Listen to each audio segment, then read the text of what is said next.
परमेश्वर की निकट आनंद की भरपूरी है। बाइबल कहती है भजन 116 के आखिरी पद में, परमेश्वर की निकटता में आनंद की भरपूरी पाई जाती है। हालेलुया।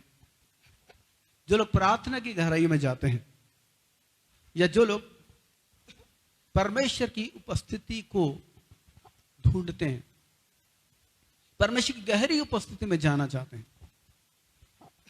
परमेश्वर की गहरी उपस्थिति बहुत ही शांतिदायक होती है। परमेश्वर की गहरी उपस्थिति बहुत ही एक आनंददायक होती है। परमेश्वर की गहरी उपस्थिति बहुत ही ताकत महसूस होती है। आंतरिक मनुष्य जो वास्तविक पुरुष है, आंतरिक मनुष्य हमारा जो वास्तविक पुरुष है, या हमारा आत्मिक मनुष्य जो स्वयं हम हैं, तो बहुत ही ताकत को पाता है। जैसे एक छोटा सा बच्चा माँ या बाप की गोद में जब बैठता है, माँ या बाप की गोद में बैठता है, या कंधे पर जब होता है, इससे उसको बहुत ही ताकत मिलती है। डॉक्टर से बोलते हैं एक अनाथ आश्रम में पढ़ने वाला अनाथ बच्चा और एक माँ बाप के घर में पलने वाले बच्चे में बहुत फर्क होता है। और जो बच्चा माँ बाप की गोद में खेलता है, जिनको माँ बाप की गोद नसीब होती है, उनको बहुत ताकत मिलता है। बहुत उनका जो आंतरिक मनुष्य है वो बहुत ही ताकतवर होता है। वही ताकत प्रभु की गहरी उपस्थिति में जाकर मिलता है। हालेलुया। इसलिए अगर कुछ ढूंढना है तो परमेश्वर गहरी गहरी गहरी उपस्थिति को ढूंढिए। और गहरी उपस्थिति गहरी प्रार्थनाओं से बनती है। जब आप अधिक प्रार्थना में अधिक समय गुजारते हैं, आपको ये उपस्थिति मिलती है। और ये उपस्थिति आपको अंदर से बहुत ताकत देती है। और उस उपस्थिति में प्रभु की उपस्थिति वास्तविक हो जाती है, रियल। मैंने जिस प्रभु पर आप वचन के आधार पर विश्वास करते हैं, उस प्रभु की उपस्थिति आत्मा में वास्तविक हो जाती है। Praise the Lord. वास्तविक हो जाती है। आप उस प्रभु के महिमा में स्वरूप को निहारने लगते हैं और उस प्रभु के व्यक्तित्व को आप जानने लगते हैं अंदर से, अपनी आत्मा में से। और वो प्रभु का व्यक्तित्व उस वक्त आपको छूता है। हालेलुया। आप उस हृदय को देख सकते हैं। मैंने देखा आज प्रभु के हृदय को, एक मां के समान हृदय को मैंने देखा, तड़प से भरा हृदय। मैंने उसके हृदय में खालीपन को महसूस किया, मेरे और आपके लिए। खालीपन क्यों था? ये खालीपन था मेरी और आपकी उपस्थिति को चाहने के लिए। मेरी और आपकी उपस्थिति परमेश्वर को पसंद आती है। मैं और आप जब प्रभु के चरणों बैठते हैं, उसके सामने बैठते हैं, बिल्कुल वो अपलक हमको निहारते हैं, अपलक प्यार से निहारते हैं, अपलक प्यार से निहारते हैं। उनके हृदय की भावनाएं उमड़ती हैं हमको देखकर। प्यार से भर जाता है उनका हृदय, स्नेह से भर जाता है। और आज मैंने महसूस किया कि परमेश्वर स्नेह के मारे रो रहे हैं। एक स्नेह उनके मन में उमड़ आया है, वो रो रहे हैं क्योंकि एक बड़ा मिशन पूरा होने जा रहा है। हालेलुया। तो सृष्टि के आरंभ से उन्होंने जो मिशन तैयार किया था, बड़े धीरज के साथ उस मिशन में लगे रहे। वो मिशन पूरा होने जा रहा है। यीशु मसीह आकाश के बादलों पर आने जा रहे हैं और कलीसिया उठाई जाने जा रही है। और एक सामर्थ्य मिशन जो परमेश्वर ने जगत के आरंभ से बनाया कि अपने पुत्र की दुल्हन को तैयार करके दुल्हन को लेने का जो मिशन है, ताकि दुल्हन उसके पुत्र के साथ अंतरंगता में रहे और सारे ब्रह्मांड पर राज्य करे। ये मिशन पूरा होने जा रहा है। लेकिन आज मैंने प्रभु के हृदय की तड़फ को भी मैंने देखा। तड़फ क्यों है? क्योंकि आप अपना वक्त उनके साथ संगति में नहीं गुजारते। उन्होंने आपको चुना है, उन्होंने आपको ठहराया है। वो आपको जगत की परिस्थिति से नाश होने नहीं देंगे। जगत की परिस्थिति चाहे जितनी भी प्रबल हो, लेकिन वो आपको नाश होने नहीं देंगे। इसका प्रमाण है वर्तमान में सारे संसार में जो आफत आई कोरोना के रूप में, उससे परमेश्वर ने आपको सुरक्षित रखा है। ये बहुत बड़ा प्रमाण है कि परमेश्वर ने आपको सुरक्षित रखा है। परमेश्वर आपको चाहते हैं, परमेश्वर आपको प्यार करते हैं। इसलिए कई कोरोना के मरीज, संक्रमित लोग आपके आसपास से गुजरे होंगे, लेकिन कोरोना आपको छू नहीं पाया। हालेलुया। ये उनके प्रेम का स्पष्ट प्रमाण है। और आपके पास समय नहीं है, ये आपका दुर्भाग्य है कि आपके पास उस परमेश्वर को उसके साथ बैठने के लिए, गुजारने के समय नहीं है। समय नहीं है, अब भी समय है। गवर्नमेंट ने भी आदेश जारी किया है कि कोरोना संक्रमण को देखते हुए बहुत ही कम आप अपने घर से निकलें, बहुत ही कम लोगों से मिलें। जब मिलते भी हैं, बाहर निकलते हैं, इमरजेंसी में निकलें, और आप सोशल डिस्टेंसिंग का पालन करें। मास्क आपके मुंह में रहे। आप सैनिटाइजर की एक छोटी बोतल आप जरूर साथ में रखें। अपने हाथों को सैनिटाइज करें, हाथों को धोने काम करें। और सबसे बढ़िया उपाय है कि आप प्रभु को ज्यादा समय दें। अपने कमरे में बैठिए, एकांत में बैठिए, प्रभु के साथ बैठिए, स्तुति में बैठिए, बाइबल पढ़ने बैठिए, प्रभु को ढूंढिए, प्रभु को जानिए, अन्य भाषा की प्रार्थना खूब कीजिए, स्तुति खूब कीजिए, प्रशंसा खूब कीजिए। परमेश्वर की उपस्थिति में खोइए। आप लोग ढूंढिए परमेश्वर की उपस्थिति, खोइए उसमें। हालेलुया, ढूंढिए, खोइए, क्योंकि बाइबल कहती है हमारा संपूर्ण जीवन वही है। हमारा संपूर्ण जीवन वही है। भजन 51 का 5 पद को पढ़ेंगे। Psalm 51 verse 5। Psalm 51 वर्स 5, भजन 51 का 5। दाऊद कहता है, देख मैं अधर्म के साथ उत्पन्न हुआ और पाप के साथ अपनी माता के गर्भ में पड़ा। परमेश्वर ने मनुष्य को ऐसा नहीं बनाया था। ये पाप के कारण, पाप की विरासत हमारी आत्मा में आई। परमेश्वर ने मनुष्य को ऐसा बनाया था कि परमेश्वर के बिना मनुष्य का जीवन अधूरा है। बिना परमेश्वर के मनुष्य का जीवन खोखला है। बिना परमेश्वर के मनुष्य का जीवन व्यर्थ है, पूरी रीति से बिल्कुल निरर्थक है। मनुष्य के जीवन की पूर्ति केवल परमेश्वर में है। हालेलुया, मनुष्य के जीवन की पूर्ति केवल परमेश्वर में। आप सोच सकते हैं, क्या परमेश्वर ने मनुष्य को गुलाम बनाया?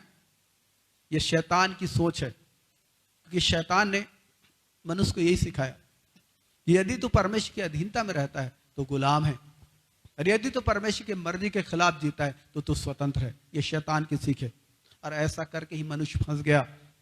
ऐसा करके ही मनुष्य फंस गया। नहीं, मनुष्य की जो स्वतंत्रता है, मनुष्य की जो स्वतंत्रता है वो परमेश्वर में है। हालेलुया, मनुष्य की स्वतंत्रता परमेश्वर में ही है। मनुष्य की स्वतंत्रता परमेश्वर में है। यदि परमेश्वर के साथ उसका लिंक नहीं है, इसका मतलब है वो गुलामी में है। जैसे मैं आपको बोल रहा हूं, एक मोटर, सुंदर मोटर कार बनाई जाती है, लेकिन बिना इंजन के वो मोटर कार व्यर्थ है, निरर्थक है। बाहर से जितने भी चमचमाती दिख सकती है, जितने भी कीमती हो सकते हैं, लेकिन बिना इंजन के वो व्यर्थ है। एक बल्ब को ले लीजिए, बल्ब बहुत ही सुंदर दिखाई दे सकता है, बहुत ही शानदार रोशनी हो सकती है, लेकिन करंट के बिना वो व्यर्थ है। उसी प्रकार मनुष्य का भी जीवन है कि हमारा जीवन परमेश्वर के व्यर्थ है। और मैं आपको बोलना चाहता हूं कि परमेश्वर बुलाता है, परमेश्वर प्रतिज्ञा देता है, परमेश्वर पूरा करता है। Praise the Lord.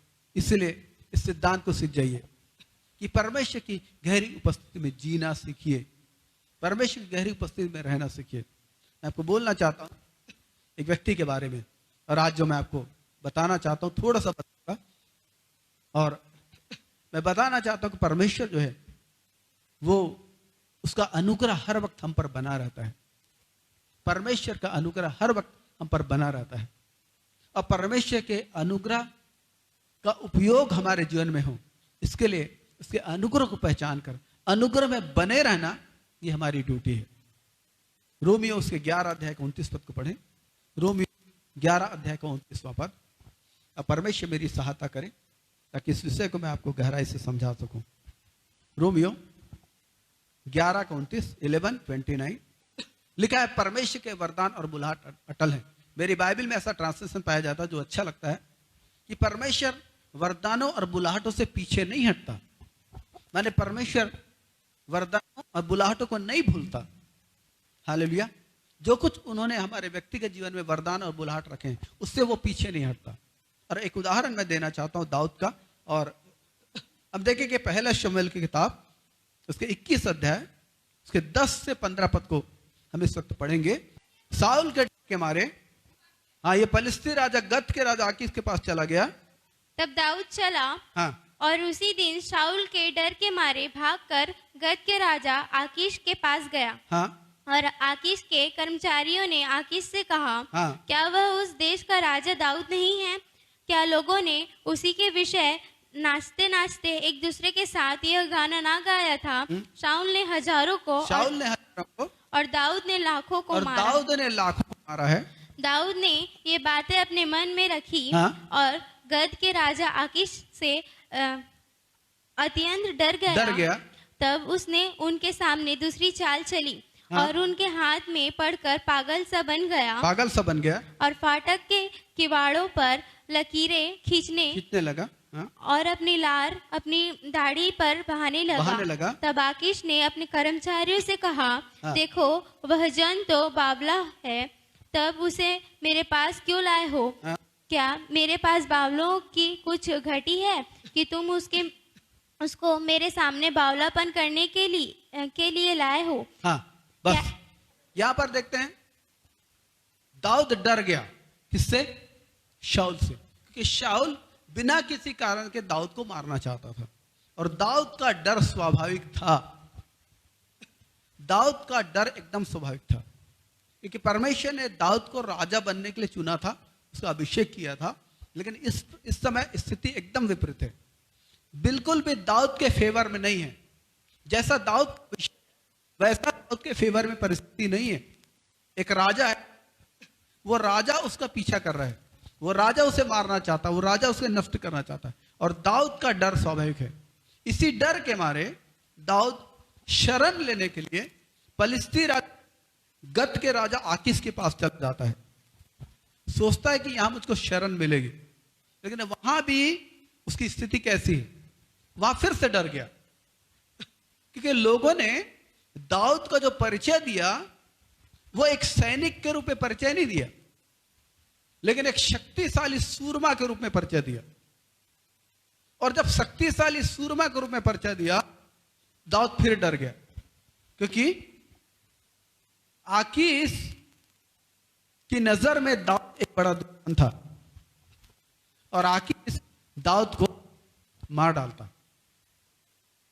उस समय की परिस्थिति में वो मार डालता और इसीलिए दाऊद फिर से पागलपन का नाटक करने लगा। अपने जीवन को बचाने के लिए दाऊद पागल बन गया, पागल बना। और आकीश ने सोचा कि मैं इसे मार के क्या करूं, और उसने वापस उसे भगा दिया। उसने कहा, क्या मेरे पास पागलों की कमी है जो एक और पागल को तुम पकड़ के ले आओ। दाऊद को भगा दिया। अब 22 अध्याय के उसके पहला शमूएल 22 अध्याय उसके 1 और 2 पद को पढ़िए। देखिए क्या लिखा है। दाऊद वहां से चला और बचकर अदुल्लाम की गुफा में पहुंच गया। हाँ? यह सुनकर उसके भाई वरन उसके पिता का समस्त घराना उसके भाई वरन उसके पिता का समस्त घराना वहां उसके पास आ गया। हाँ? गया और जितने संकट में पड़े थे और जितने संकट में पड़े थे और जितने ऋणी थे और जितने उदास थे वे सब उसके पास इकट्ठे हुए। हाँ? और वह उनका प्रधान हो गया और कोई 400 पुरुष उसके हाथ हो गए। हालेलुया। 400 एक सेना बन गई दाऊद की, वो प्रधान बन गया। तो परमेश्वर ने दाऊद को प्रधान होने के लिए बुलाया था, परमेश्वर ने दाऊद को राजा होने के लिए बुलाया था। हालेलुया। लेकिन स्थितियों के कारण दाऊद डर के गत नगर में भागा, लेकिन वहां भी वो नहीं रह सका, वहां से भागना पड़ा। और ये परमेश्वर की इच्छा थी, ये परमेश्वर की इच्छा थी। और दाऊद का गत नगर जाना तो परमेश्वर की मर्जी नहीं थी, क्योंकि वहां पर हम उसके जीवन में उस संकट को देखते हैं। तो दाऊद का गत नगर को जाना परमेश्वर की मर्जी नहीं थी, लेकिन दाऊद का उसी स्थान पर रहना परमेश्वर की मर्जी थी। बाद में जब आप पढ़ेंगे 30 अध्याय के लगभग बाद में आप पढ़ेंगे इसको, वहां पर फिर से दाऊद ने साउल से बचने के लिए गत को चला गया और फिर से उसके जीवन में मुसीबत आ गई। तो परमेश्वर की मर्जी नहीं थी। और ये दाऊद के जीवन में था कि दाऊद के जीवन में ऐसा ही होता था कई बार। और दाऊद जब भी अपनी बुद्धि का सहारा लेता था फंस जाता था। इसलिए लेकिन दाऊद के जीवन में एक चीज थी, वो अपनी मनमानियों में बना नहीं रहता था, वो अपनी मनमानियों में बना नहीं रहता था। लेकिन जैसे उसे पता लगता था इसके जीवन में कुछ गलत हुआ है, वो परमेश्वर के सामने झुक जाता था, दीन बन जाता था। और यही झुकना, यही दीन बनना उसके जीवन में छुटकारे का एक सबब था। ये कीमती बहुमूल्य चीजों को दाऊद क्यों प्राप्त करता था? इसका एकमात्र रहस्य यह था कि दाऊद परमेश्वर की उपस्थिति में खोने वाला व्यक्ति था। हालेलुया। दाऊद परमेश्वर की उपस्थिति में खोने वाला व्यक्ति था। इसलिए एक बार दाऊद की जीवन में एक बहुत बड़ी बात हुई। दाऊद अपनी मनमानी में फंस गया, अपनी आंखों की चाल में फंस गया, अपने हृदय की उलझन में उलझ गया। बत्सेबा को घर बुला लिया, बत्सेबा के पति को मरवा डाला। ये सारी चीजें दाऊद ने किया और ऐसा दिखाने का प्रयत्न कर रहा था जैसे सब कुछ ठीक है। लेकिन परमेश्वर जो दाऊद से बहुत प्यार करता था, वो दाऊद को पापों में नहीं देखना चाहता था। और इस सच्चाई को आप लोग भी जानिए, परमेश्वर आपसे बहुत प्यार करते हैं। परमेश्वर आपको अपनी व्यक्तिगत संगति में देखना चाहते हैं। परमेश्वर चाहते हैं कि आपका और उनका हृदय सदा मिला रहे। परमेश्वर चाहते हैं कि आपकी आत्मा पवित्र आत्मा की उपस्थिति से गाफिल रहे, मदहोश रहे। यह परमेश्वर की मर्जी है। इसीलिए उन्होंने मुझे और आपको अपना पवित्र आत्मा दिया। वो चाहते हैं कि मैं और आप अनंत काल तक उनके साथ अंतरंग संबंध में जिए। इसीलिए जगत की उत्पत्ति से पहले उसने मेरा और आपका चुनाव किया। Hallelujah, hallelujah. और आपके पास कोई बहाना नहीं, क्योंकि दाऊद से ज्यादा आप व्यस्त नहीं हैं। दाऊद से अधिक आप व्यस्त रहने वाले लोग नहीं हैं। दाऊद की व्यस्तता के समान आपकी व्यस्तता नहीं है। यूसुफ, जिसके ऊपर पूरा एक मिस्र देश का भार था, या यूं कहिए अकाल के दिनों में पूरे संसार का बोझ यूसुफ के ऊपर था कि पूरे संसार को राशन बांटे। उसके समान आपके जीवन व्यस्त नहीं है। दानियल, जो एक बहुत ही जिम्मेदार सरकारी पदों पर रहा, उसके समान व्यस्त आपका जीवन नहीं है। इसलिए अगर आप ये कहते हैं कि मेरे पास परमेश्वर के चरणों में बैठने का वक्त नहीं है, यह आपका एक बहुत बड़ा झूठ है। यह एक बहुत बड़ा झूठ है आपके जीवन का। इसलिए इस झूठ को खारिज कीजिए और एक काम कीजिए, परमेश्वर के साथ समय गुजारिए। क्यों? क्योंकि यह परमेश्वर की मर्जी है कि वो आपके साथ समय गुजारना चाहते हैं और वो आपको ऊंचे स्थानों में ले जाना चाहते हैं। वो आपको महिमा में बातों को बताना चाहते हैं।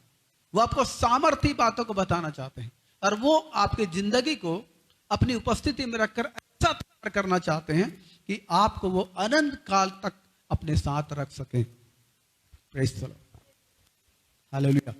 आपको अनंत काल तक अपने साथ, अपने हाथ में रख सके और अनंत काल तक आप उनके साथ रहकर उनकी महिमा कर सकें।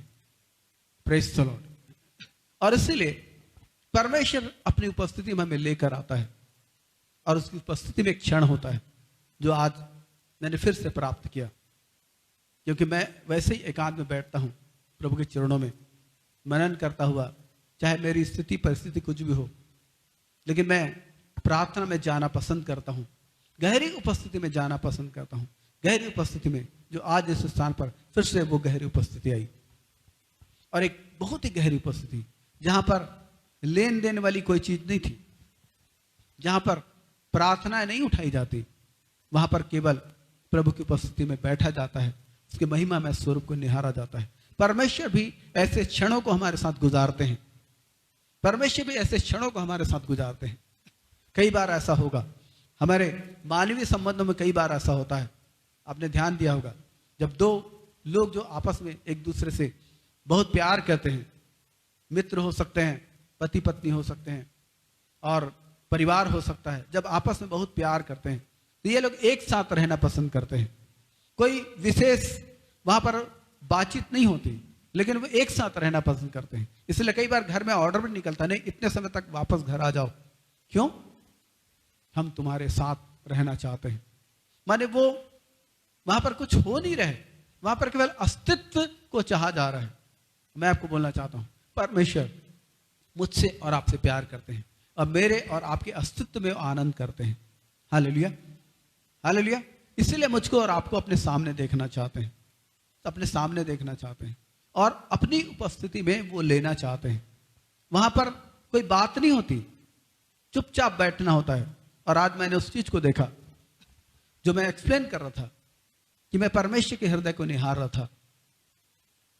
परमेश्वर की उपस्थिति इतनी गहरी थी कि मां के समान प्रभु के हृदय महसूस हो रहा था, एक मां की तरह आनंद से भरा हुआ, एक मां के समान परमेश्वर के हृदय आंसुओं से भरा हुआ। और मैं देखता था परमेश्वर के हृदय को, तड़फ से भरा हुआ हृदय। मैंने देखा एक खाली हृदय को भी देखा, जो इसलिए है क्योंकि आप उसके साथ व्यक्तिगत समय नहीं गुजारते। और जब इस प्रकार की स्थिति होती है, जब हम प्रभु के साथ अधिक समय गुजारते हैं, उसका व्यक्तित्व हमें छूता है। हालेलुया, उसका व्यक्तित्व हमें छूता है। हालेलुया, उसका व्यक्तित्व हमें छूता है। और जब उसका व्यक्तित्व छूता है, सबसे पहली और महत्वपूर्ण चीज जो हमारे जीवन में होती है वो ये है कि प्रभु का व्यक्तित्व हमें बदलता है। प्रभु अपनी गहरी और गाढ़ी उपस्थिति में हमें बिठालते हैं, या वो हमारे साथ बैठते हैं। ये आपको तय करना पड़ेगा आज कि आप प्रभु को समय दें, प्रभु की उपस्थिति को अपने जीवन में पहला स्थान दें। बाकी चीजें सेकेंडरी, प्रभु की उपस्थिति फर्स्ट। मैंने आपका फुल टाइम प्रभु की उपस्थिति के लिए होना चाहिए, पार्ट टाइम जो होना चाहिए वो अपने दूसरे कामों के लिए होना चाहिए। तो जब आप प्रभु, और ये असहज चीज नहीं है, ये कठिन चीजें नहीं है, आप इसे एडजस्ट कर सकते हैं, ये हो जाएगा, ये बन जाएगा। यदि आप बनाना चाहें तो कीमती उपस्थिति में बैठ सकते हैं, बनाना चाहें तो। आपकी व्यर्थ चीजों से ध्यान हटाना पड़ेगा, व्यर्थ समय गुजारने से बचना पड़ेगा, एकांत ढूंढना पड़ेगा, एकांत में प्रभु के साथ बैठना पड़ेगा। और ऐसा कीजिए क्योंकि ये कीमती चीज है।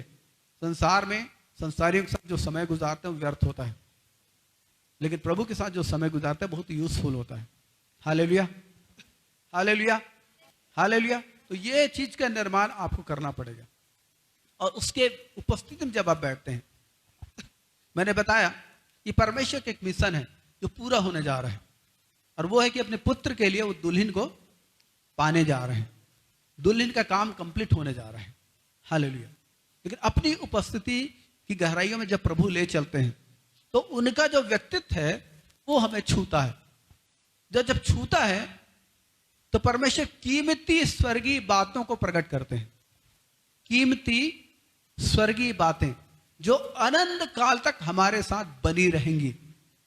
और प्रभु की उपस्थिति में हमें वैसे ही जीना है, उन बातों के साथ, कीमती स्वर्गीय बातें जो अनंत काल तक हमारे जीवन में बनी रहेंगी। और क्या है वो चीजें? किसी को याद है? कोई फर्स्ट हाफ में जो बैठे थे, फर्स्ट सेशन में, क्या है वो कीमती बातें?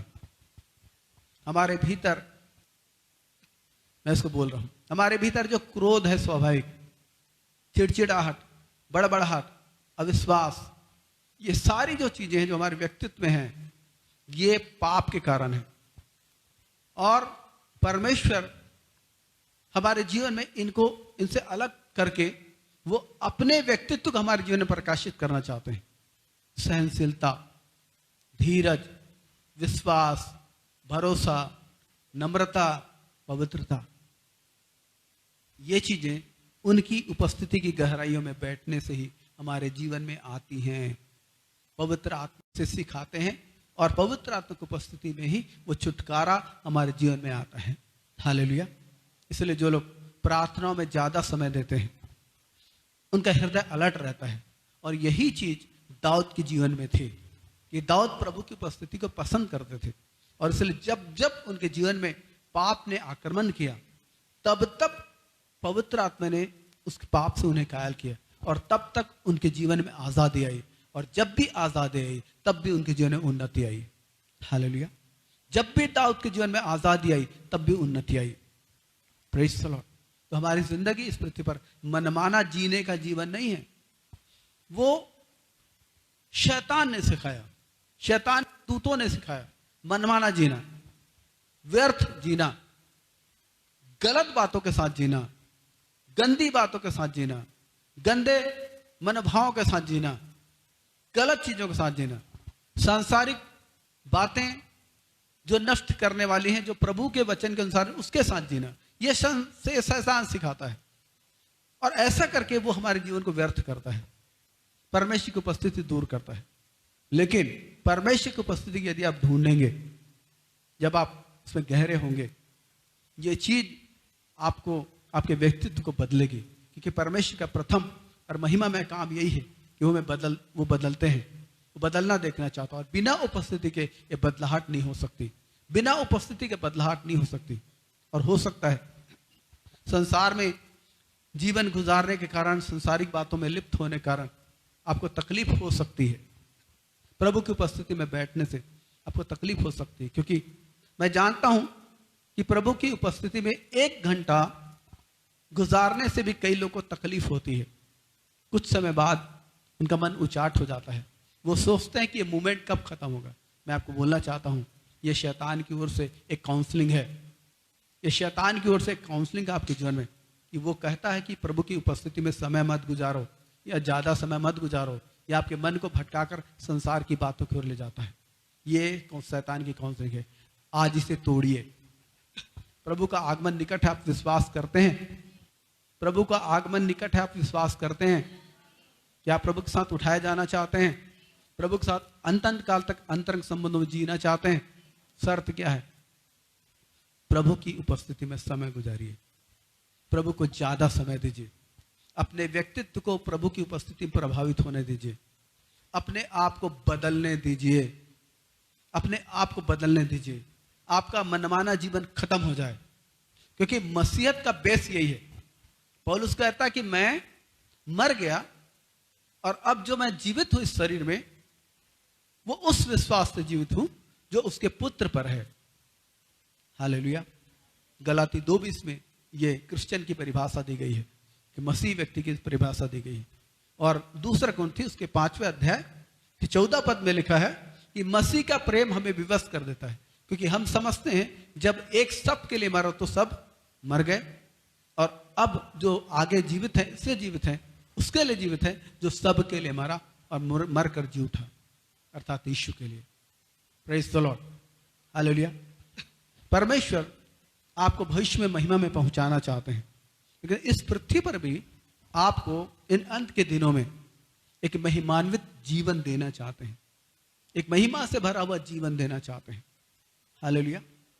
हालेलुया। ये परमेश्वर की ओर से ऑफर है कि परमेश्वर आपको इस पृथ्वी पर एक बड़े वीर के समान, जयवंत वीर के समान, बलवंत वीर के समान आप जीवन को इस्तेमाल करना चाहते हैं। Praise the Lord.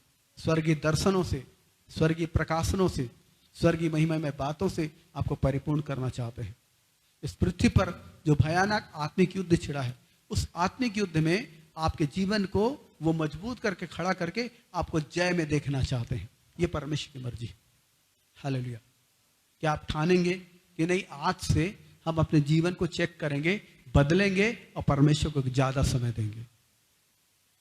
ठानेंगे? क्योंकि अगर ऐसा ठानेंगे तब तो जो भी आप सुनते हैं, सीखते हैं, उससे आपको लाभ होगा। और यदि आप नहीं ठानेंगे, आपने इसे प्रैक्टिस में नहीं लाया अपने लाइफ में, तो एक बात जानिए कि जो कुछ आप सुनते और सीखते सब व्यर्थ हो जाता है, क्योंकि विश्वास के साथ आपके जीवन में गहरा नहीं बैठता। आइए थोड़ी देर के लिए हम खड़े हो जाएं।